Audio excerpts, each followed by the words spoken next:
அண்ணே கூட்டம் அதிகமா வரதுக்குள்ள கிஃப்ட் கொடுத்துடலாம். ஆமா, கிஃப்டை கொடுத்துட்டு அப்படியே டைனிங் ஹால் போய் மூக்கு பிடிக்க சாப்பிட்டு வீட்டுக்கு போயிடலாம். அண்ணே பின்ன என்னடா கல்யாணத்தை நிறுத்த போறேன்னு சொல்றீங்க, அப்புறம் எதுக்குடா கிஃப்ட் கொடுக்கணும்? அதுக்கு இல்லண்ணே, நாம கிஃப்ட் கொடுத்தாதான் நம்ம மேல சந்தேகம் வராது, அதுக்காக தான் சொல்றேன். ஓ அப்படி. சூப்பர். சரி வாங்க கிஃப்ட் கொடுத்துட்டு வந்துடலாம் வாங்க.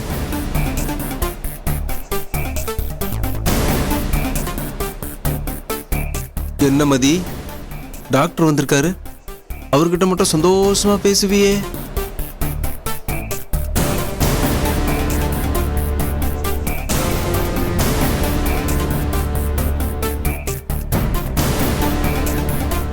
இவன் வேற அடிக்கடி நம்ம ரூட்ல பூந்து டென்ஷன் பண்ணிக்கிட்டு இருக்கானே.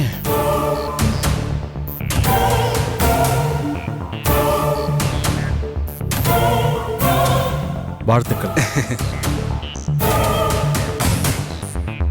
ஏய், அந்த டாக்டரை கிஃப்ட் கொடுத்துட்டு இடத்த காலி பண்ண சொல்லு. இவன் இங்க இருந்தாலே மதி சந்தோஷமா இருக்க மாட்டான். நீங்களே போய் சொல்லுங்க. உன் அண்ணன் வந்திருக்காருல, அதான் என் பேச்ச மதிக்க மாட்டேங்கிற. கல்யாணம் நல்லபடியா முடியட்டும், அப்புறம் இருக்கு உனக்கு.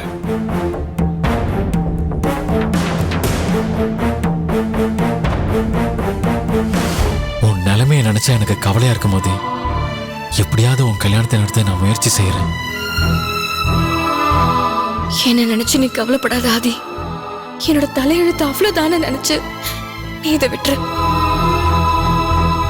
இவனை கல்யாணம் பண்ணிக்கிட்டா உன்னை மீட் பண்ண விடுவான்னு கூட எனக்கு தெரியல.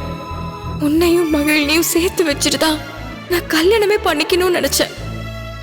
ஆனா இது வரைக்கும் என்னால எதுவுமே பண்ண முடியல ஆதி. எப்படியாவது நீங்க 2 பேரும் சேரணும். அதான் கிஃப்ட் கொடுத்துட்டான்ல, இன்னும் ஏன் இங்க நிக்கிறான்? கிளம்ப வேண்டியது தானே.